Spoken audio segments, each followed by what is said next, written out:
Hello and welcome to Round the Table number 43 from the meeting point here in Bilbao, broadcasting not only to Bilbao but throughout the world. And this week we've been talking about clothes. And coming up in today's programme we have pronunciation problems. We have some what's the difference. We have an interesting word and we have lots and lots of phrasal verbs. So let's begin with some pronunciation problems.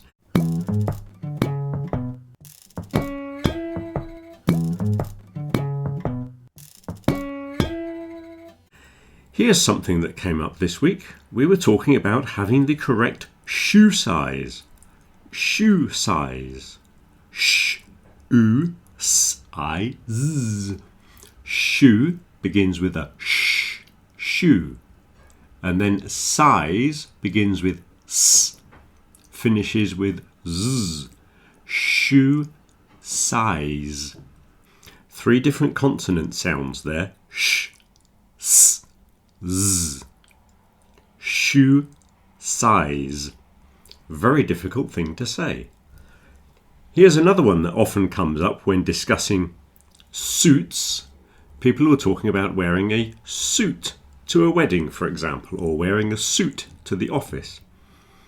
There is a difference between suit with a s and shoot with a sh. Suit, shoot. Suit, shoot. Now here's another one with a slightly different problem. This one is not the difference between the s and the sh, but the difference between the short I sound, I, and the longer E sound, E. Sit on a seat. Sit on a seat. The second one is longer. Now the difference might be very, very small to you, but to me it's quite obvious. The first one is much shorter. Sit, sit, sit. The second one is longer. Seat, seat, seat. You have to smile more for the second one. So you sit on a seat. Here's another example. In these shoes is also a problem, don't fit my feet. Fit my feet. Fit is short and feet is longer. Just like sit on a seat. Fit your feet. Fit your feet. These shoes don't fit my feet. Okay, that's the pronunciation problems for this week. Let's do a little bit of what's the difference.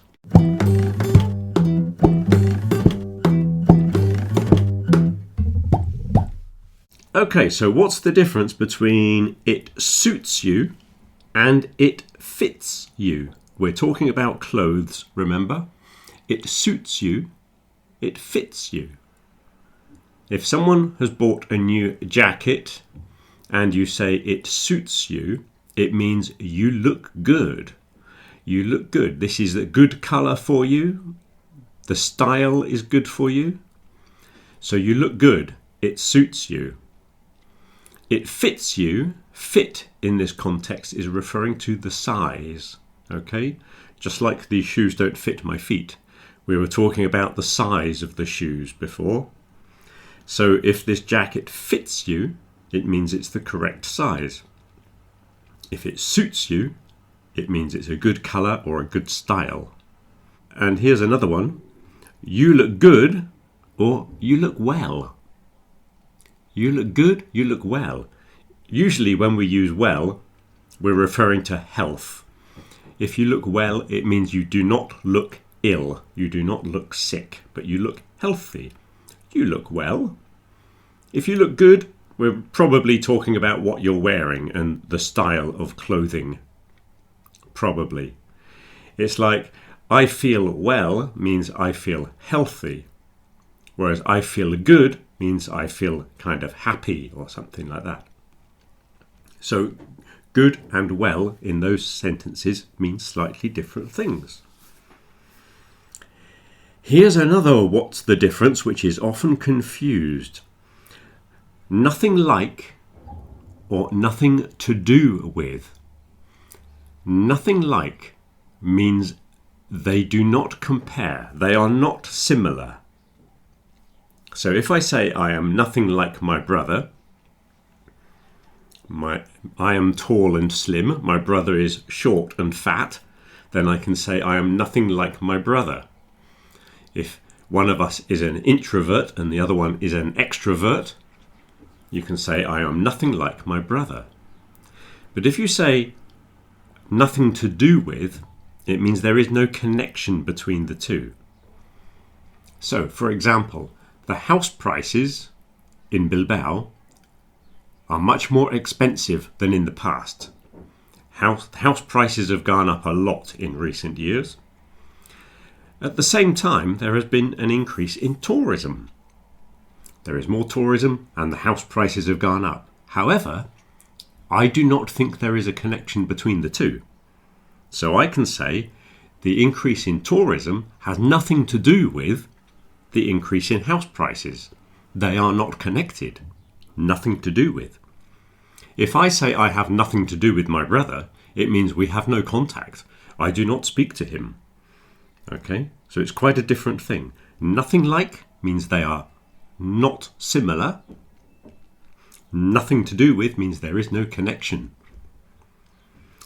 Okay, let's do an interesting word.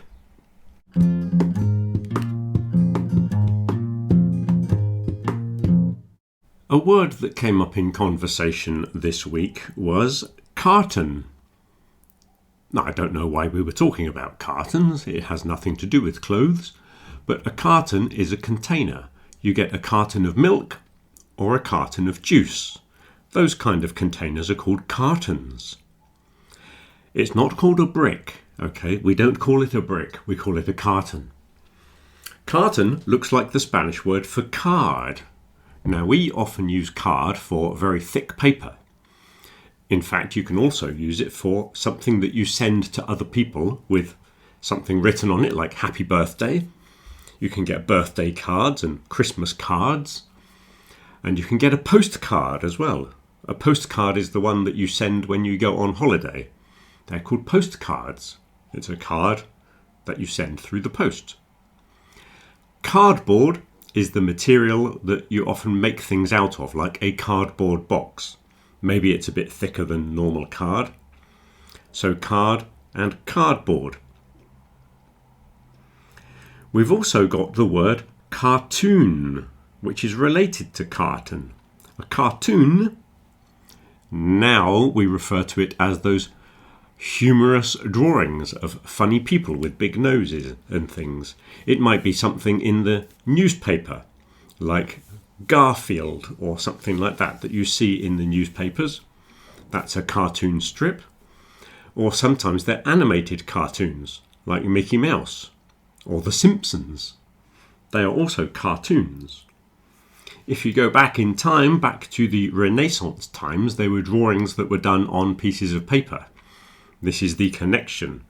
I've seen in an art gallery a cartoon by Leonardo da Vinci, and it was not funny at all. What it was the sketches preparing for the painting. So instead of painting it on the wall or on the canvas, when they're planning, they drew it out on a piece of paper or a piece of card, and that was the original cartoon. There's another word as well which is connected, which is chart. Chart. We often use chart for diagrams or graphs or even maps. Originally, the map was on a piece of cloth and the chart was on a piece of card. That's the connection between chart and card. So we've got cartons, card, cardboard, cartoon and chart are all connected, and that makes carton a very interesting word. Okay, now it's time for phrasal verbs.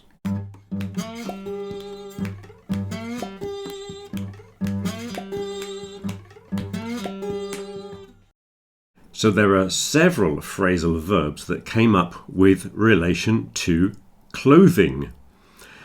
The most important one probably is dress up. Now this is a verb with a modifying particle.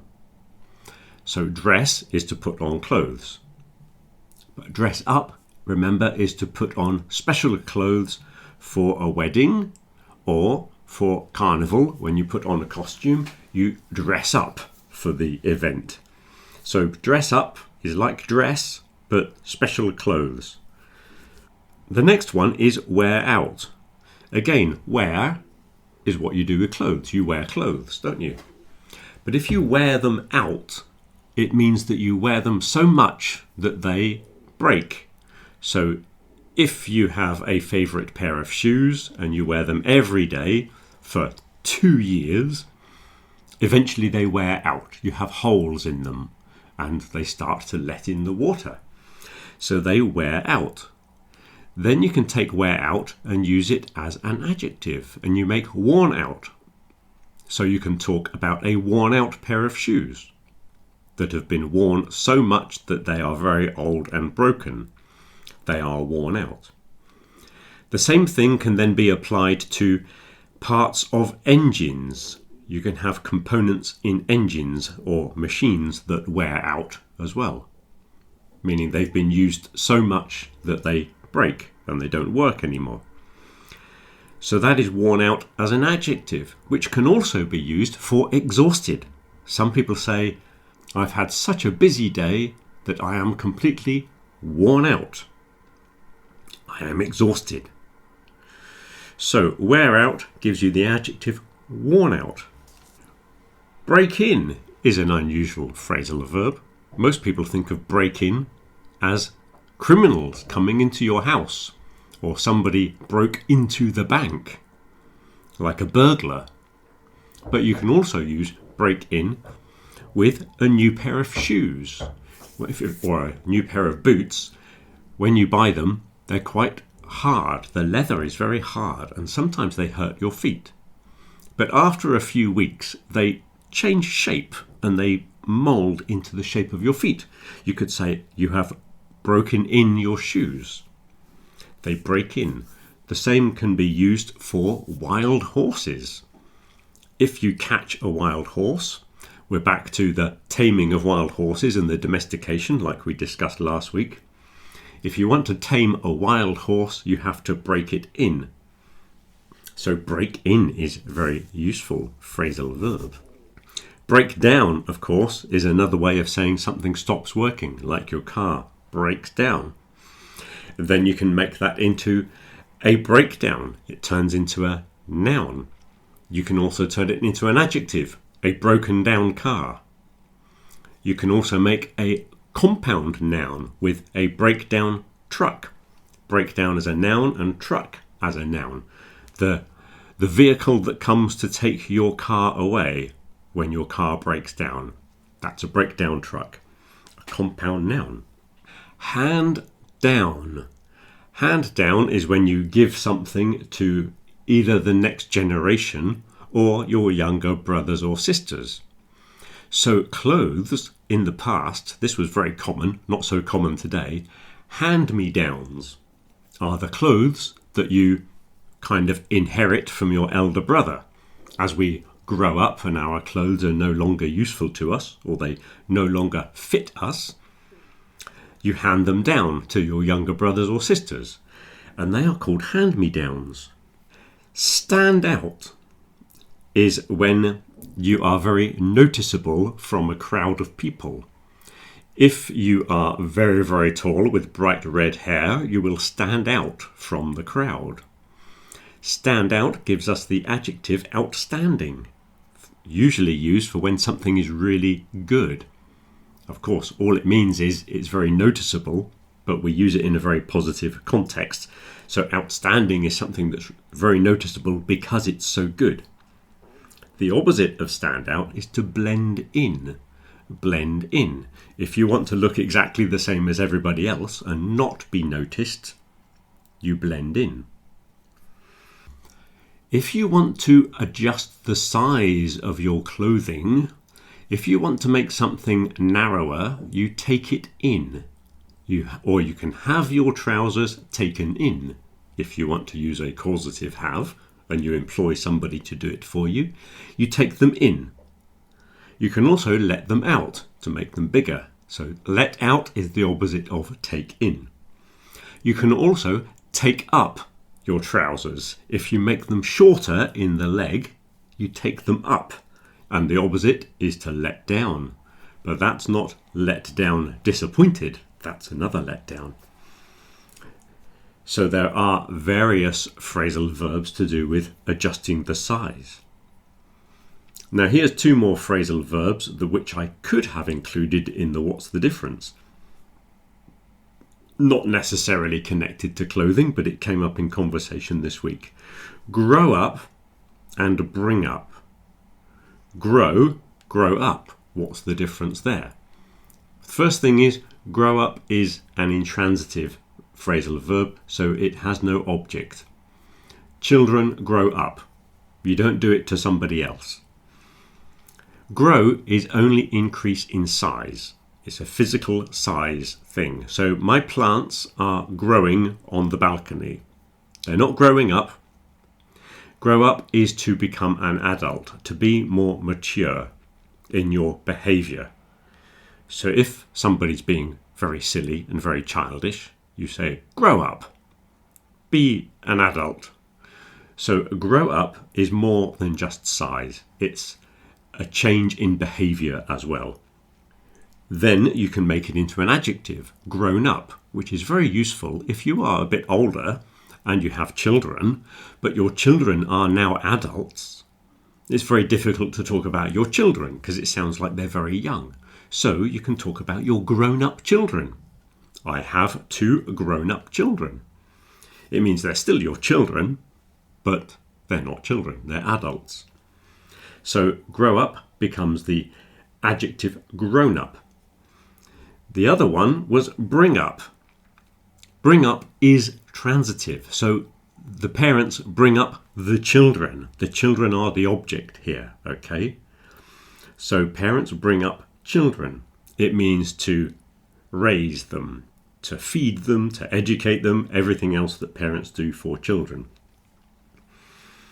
It's often seen in a passive sense. I was brought up by my grandparents, or I was brought up in Paris. That's the passive structure, which is quite common. Then you can also turn that into a noun, and the noun form is upbringing. You quite often hear about somebody's difficult upbringing, meaning his childhood, basically, or the time when he was being brought up. He had a difficult upbringing. So that is the end of my list of phrasal verbs for this week. And before we finish, we just have time for an interesting fact.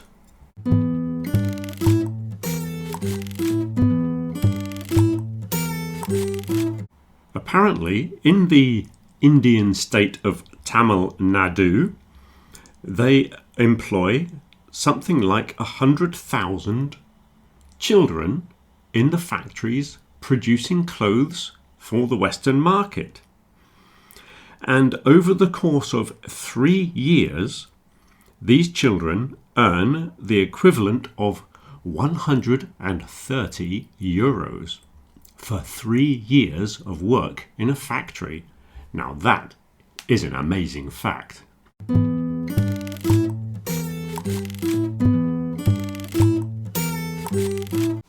So we've had many interesting conversations this week on the topic of clothes. We've been talking about when we first became aware of the clothes we were wearing, fashion choices in the past and bad fashions you wore when you were younger.